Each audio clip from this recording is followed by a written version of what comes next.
Halo semua, kembali lagi di channel Naik Level. Pada video kali ini, saya akan membahas saham ICBP ya, sesuai dengan informasi di grup. Saya akan membahas Indofood Series ya. Ini saya pernah membahas saham ICBP itu sudah setahun yang lalu, tanggal 28 Maret 2023 ya, hari tanggal 27 Maret 2024. Itu ya pas setahun lah ya. Harganya sekarang ada di 11.000. Ya, nanti kita akan update dari kinerja harga sahamnya sejak IPO dan 10 tahun terakhir. Kemudian kita akan update fundamentalnya ya dari 5 parameter ini, kemudian dari seasonality, dari bandaramologi kita juga akan update dari 5 parameter ini, dan terakhir nanti dari technical kita akan review pola technical sebelumnya dan pola technical saat ini dan arah harga sahamnya ke depan kira-kira akan kemana. Oke, ini listing di bursa tahun 2010 ya. Pernah stock split 1 banding 2 tahun 2016. Jadi kalau teman-teman beli sejak IPO dan didiemin saja sampai hari ini, itu teman-teman sudah floating profit 308%, belum termasuk dividen. Nah, untuk kinerja harga sahamnya setahun terakhir ini masih jangka panjang masih naik ya. Namun 6 bulan sampai hari ini itu ya cenderung nggak kemana-mana teman-teman ya. Harga tertingginya setahun terakhir pernah di 11.925, terendahnya di 9.825 ya. Harga saat ini ya cenderung lebih dekat ke harga tertingginya ya. Nah, ini profil company-nya, ini websitenya teman-teman ya. Kemudian ya mestinya teman-teman sudah tahu lah Indofood CCBPP ini dia industri makanan bermerek ya, atau makanan olahan.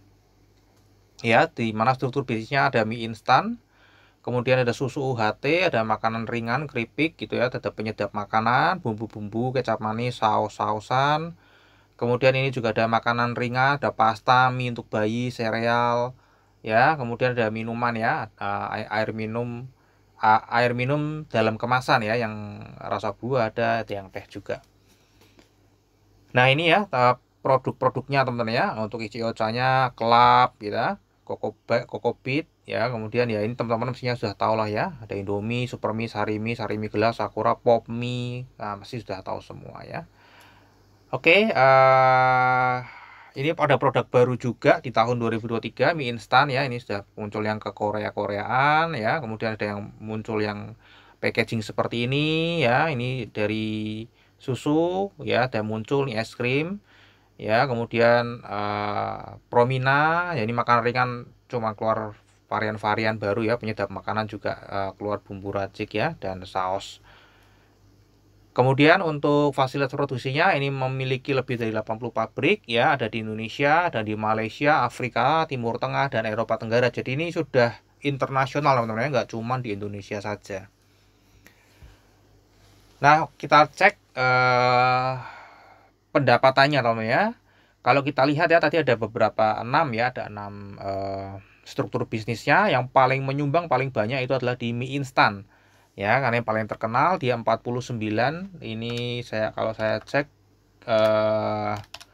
sekitar 73% ya teman-teman ya, dari total ya teman-teman ya, 50 dibagi 67 ya, sekitar 73% ini dari mie ya, besar sekali kontribusinya ya. Kemudian kalau kita lihat di sini penjualannya ini untuk ICBP lebih banyak ke pihak berelasi teman-teman ya. Jadi karena ini kan didistribusikan sendiri ya teman-teman ya, oleh grupnya Indofood ya. Kemudian ini ada PT Indomarko Adiprima ya, dimana ini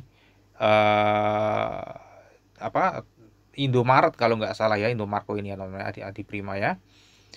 Sebesar 50, jadi dari pihak berelasi ini setengahnya itu ada di Indomarko Adiprima, ini juga berelasi ya. Ada Indo-Indonya itu kan pokoknya grup Indofood ya, kira-kira seperti itu. Kemudian kalau kita lihat kinerjanya jangka panjang ini naik terus ya, dan ada loncatan di tahun 2021 karena 2020 ini mengakuisisi Pine Hill ya, dan ini sebenarnya kontroversial ya, karena mengakuisisinya dianggapnya di harga yang sangat premium, dan sebenarnya itu juga perusahaan afiliasi ya, bukan perusahaan luar ya. Jadi kalau afiliasi biasanya kan akan dicek ini belinya di harga normal atau tidak ya. Dianggapnya waktu itu harganya premium, dan sehingga mempengaruhi ya, menjadi goodwill-nya sangat tinggi.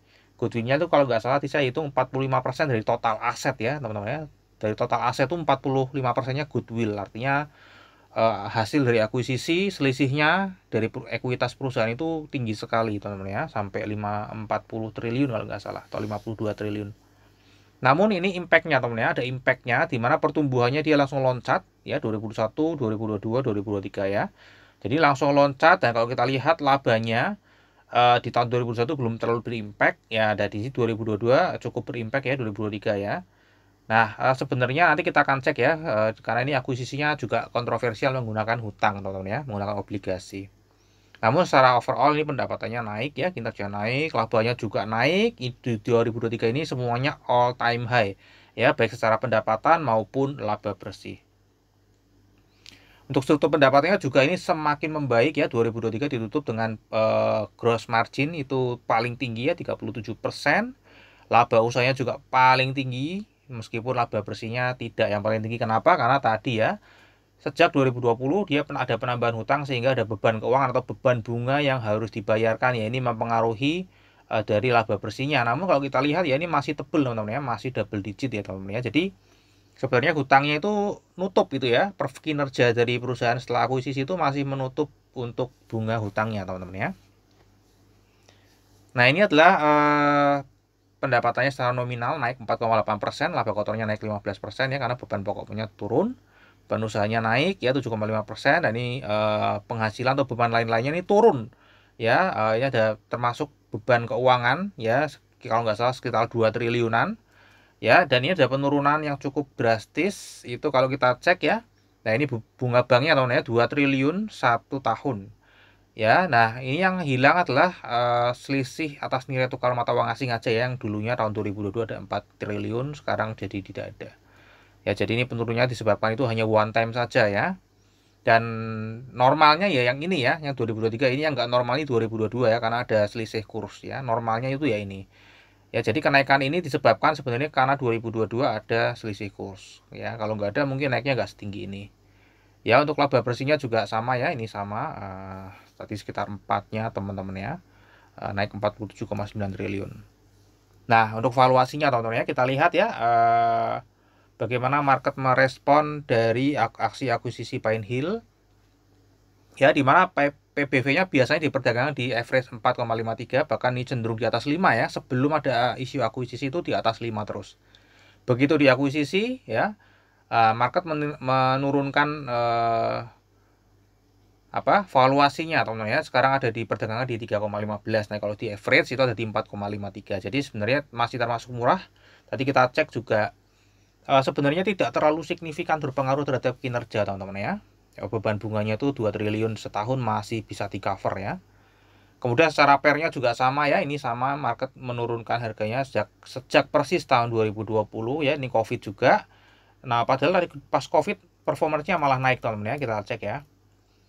Pas waktu Covid justru dia performanya malah tidak berimbas teman-teman ya, malah naik ya. Namun justru market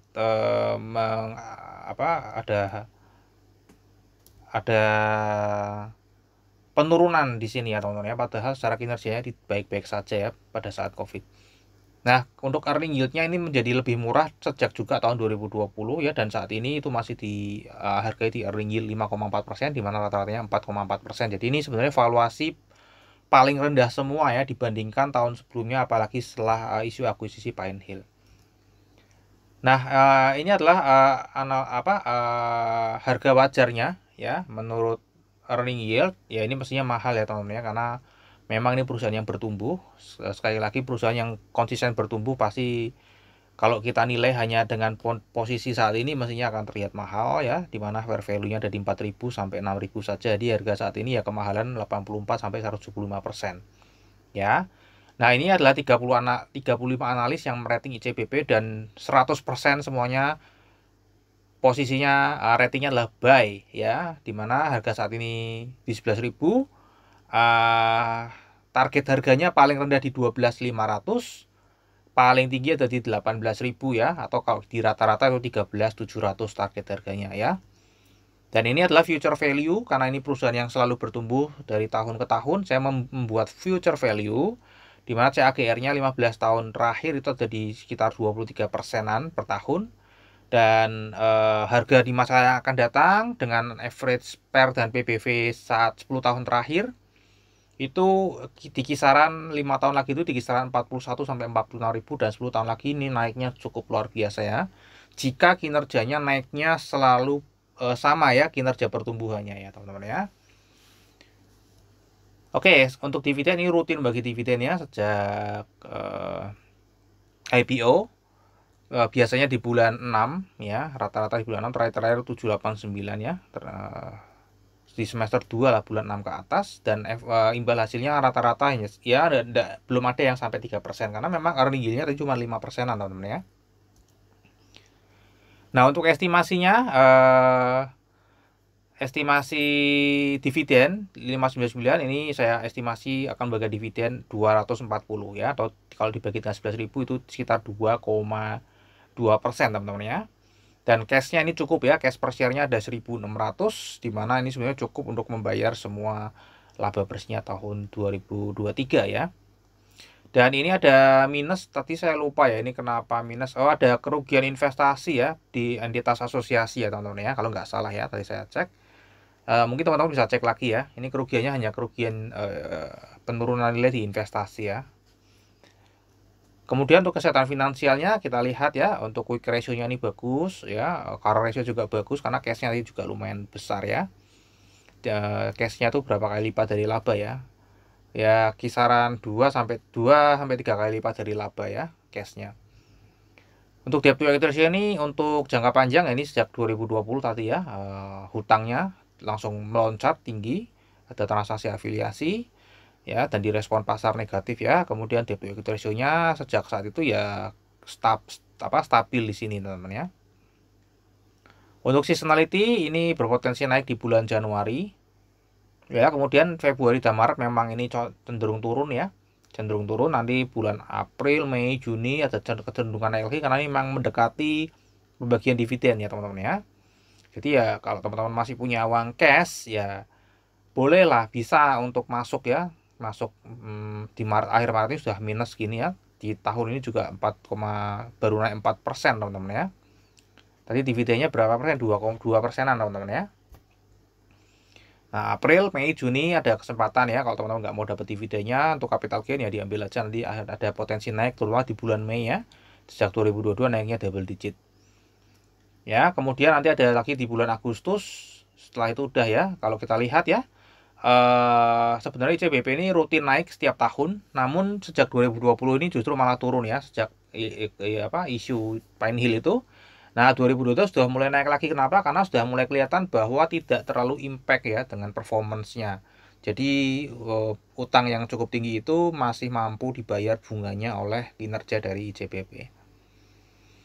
Nah, untuk bandarmologi kita cek struktur pemilihan sahamnya, ini dimiliki oleh Indofood 80%, sisanya masyarakat non-warkat ya, udah 20%, totalnya 11,6 miliar lembar saham.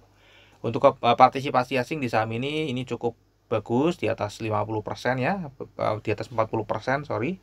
Ya, cuma kalau kita lihat ya, di sejak 2022 dia akumulasi, 2023 akumulasi, 2024 pun sebenarnya sedang akumulasi ya.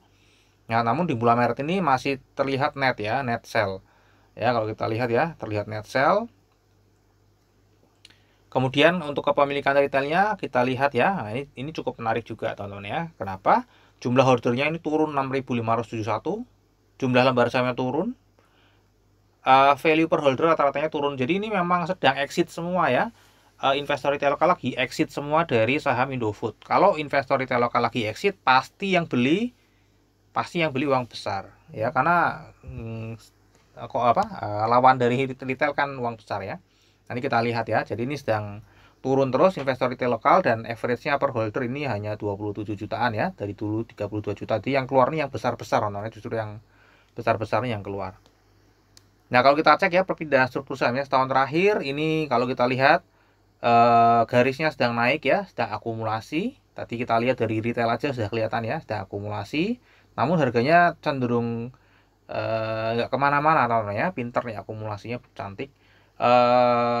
Untuk bandar detektornya juga terlihatnya netral, dan ini hanya small accumulation ya.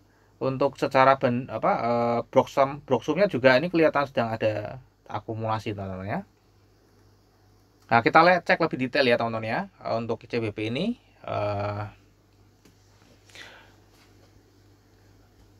untuk kepemilikan terbesar dulu teman, kepemilikan terbesar ini kan sahamnya 11,6 miliar ya. Ini yang punya Indofood tidak diperjualbelikan di bursa ya. Jadi ini hanya berita di masyarakat aja. Kalau kita lihat pemilik terbesarnya itu ada Local Insurance, yang terbesar kedua reksadana asing, dan ketiga foreign others ya. Ini 3 terbesar, investor retail lokal kecil ya. Nah, apa yang terjadi setahun terakhir perpindahannya, pemain paling besar sedang buang barang. Ya, jadi ini sedang distribusi ya. Tapi tadi investor retail lokal ternyata juga sedang buang barang teman-teman. Jadi ada 2 yang buang barang nih. Siapa yang menampung? Yang menampung paling banyak ini pemilik terbesar kedua tahun lalu, dan yang tahun ini dia menjadi pemilik stok terbanyak ya, pemilik stok terbanyak reksadana asing menambah kepemilikannya ya. Kemudian ditampung lagi oleh foreign others, ini pemilik stok terbesar ketiga dan sekarang menjadi terbesar kedua teman-teman ya, terbesar kedua. Kemudian siapa lagi yang nampung? Dana pensiun ya, dana pensiun ini di bawahnya lagi yang terbesar ya, sudah mulai double digit, jadi ini masih ditampung oleh uang besar juga. Reksadana asing, reksadana lokal juga ini lagi beli juga teman-teman ya. Jadi dia dapatnya dari insurance sebenarnya. Insurance dan investor retail lokal dimakan oleh uang-uang besarnya, ada reksadana asing, foreign others, reksadana lokal, dana pensiun asing ya, masuk ke sini semua. Untuk di Januari ke Februari kalau kita lihat investor retail lokal juga masih buang barang ya, dana pensiun buang barang. Ini insurance juga malah mulai menambah kepemilikannya lagi ternyata ya. Jadi yang pemilik dulu nomor 1 sekarang mulai mengumpulkan balik ya teman-teman ya.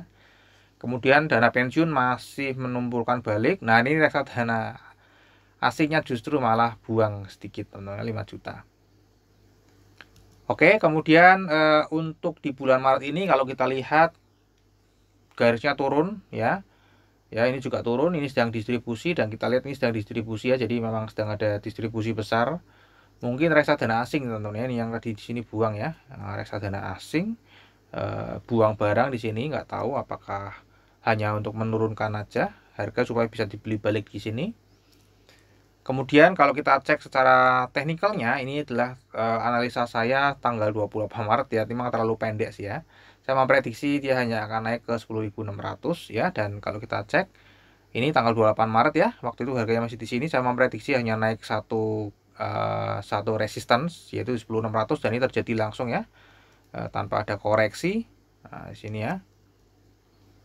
Nah, dia mantul ke bawah terus naik ya, kemudian dia bablas ke naik, kemudian dia habis itu dia ranging di sini teman-teman ya, ranging di sini. Nah, kira-kira arah harga sahamnya akan kemana nih teman-teman ya? Kalau sedang diakumulasi kayak gini ya, investor itu lagi lepas-lepasnya, mungkin lagi jenuh gitu ya. Ya mungkin harganya akan ranging aja di sini teman-teman ya, ranging aja, nanti akan naik mungkin ke 12.000 karena ini sedang ranging ya. Kamu mendekati dividen kan, nanti turun lagi 10.600 gitu ya. Ya, mungkin seperti itu ya arahnya ya. Namun jangka panjang pasti akan naik karena ini memiliki future value. Tapi untuk saat ini karena masih masih diakumulasi dan investor retail juga masih lepas terus, jadi dengan cara seperti ini dibuat sideways, ternyata investor retail lokal memberikan barangnya ya akan diteruskan, mestinya akan dibuat ranging terus. Oke, itu aja. Kemudian terakhir risamnya teman ya, untuk kinerja jangka panjangnya nanti naik, kinerja jangka pendeknya naik. Valuasi mahal karena ini perusahaannya bertumbuh ya. Tadi kita lihat future value-nya, rutin bagi dividen dengan forecast-nya 2,2%.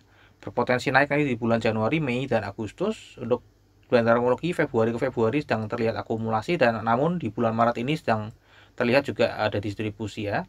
Untuk teknikalnya ini sedang ranging aja di 99 sampai 12.000. Terakhir disclaimer teman-teman, jadi analisa yang saya bagikan di YouTube ini adalah analisa saya pribadi yang tentu saja juga bisa salah. Ini bukan ajakan jual atau beli saham ICBP ya. Silakan teman-teman tetap wajib melakukan analisa sendiri. Jadikan video saya ini hanya sebagai second opinion.